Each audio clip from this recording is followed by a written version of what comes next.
why did you not get on TRT for a decade? Because my doctors wouldn't. He said it was okay? They wouldn't do it. I mean, they said I didn't need it. Yeah.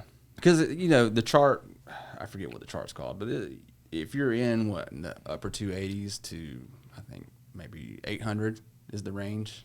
If you're falling in that range, the regular doctor's going to say you're okay. Yeah. It doesn't matter what symptoms you tell them they have or any of the other tests come back. If you're in that range, they don't have any training. That's what they say. That's what they say, yeah. So for 10 years, you just were dealing with it. So just so you know, at 30, you naturally are going to start to degrade anyway. Right. On top of your situation, that's wild. Right. Wow. And how do you feel now? Great. Yeah. Yeah. Yep. It's a life changer, man. It is. Yeah. You can accomplish. So one of the things the CEO did, he went to.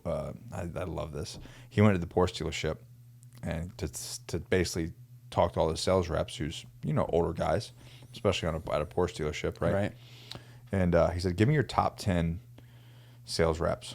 And he's like, "I'm gonna put them all. I'm gonna test their blood, see where they're at, and if they're low, I'm gonna put them all on TRT for free." For like a certain amount of time. He's like, if you don't see a sales increase by X, then no big deal, it's free. If not, then you're going to pay me to put all your guys on TRT. I think they saw like a 40% increase. Yeah, once they got on. Yeah, that doesn't surprise me. So now he just like, fucking, I'm going to pay for all these guys to be on. Right.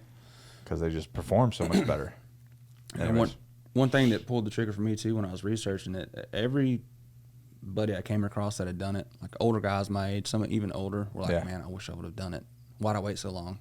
I wish I would have done it 10 years earlier, 5 years earlier. Yeah. So, well, it's good that you got the blood test every year to monitor it. Right. Did it continually go down, or did it kind of hover? It kind of hovered. And actually, the last blood test I had one this summer, in September, before the challenge, was my regular yearly thing, and it was in the mid 4s, and I had a little extra weight on, so I'm like, I'm gonna see if I can get it up on my own. Yeah. And there's one of the reasons why I did the challenge. At the end of that challenge was when I had the blood work for it, and it had gone up to almost 5.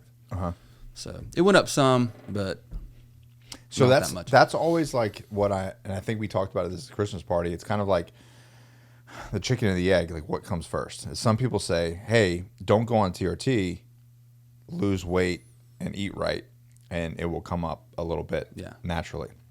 Get in shape. But if you're in a position to where you don't have the drive and you can't recover, when it's like, okay, do I go on TRT now and then allow that to help me lose the weight and to have the drive and the motivation, get there quicker? So it's like, in a perfect world, you would lose weight and eat right and get your life in order, and then test your blood and go from there.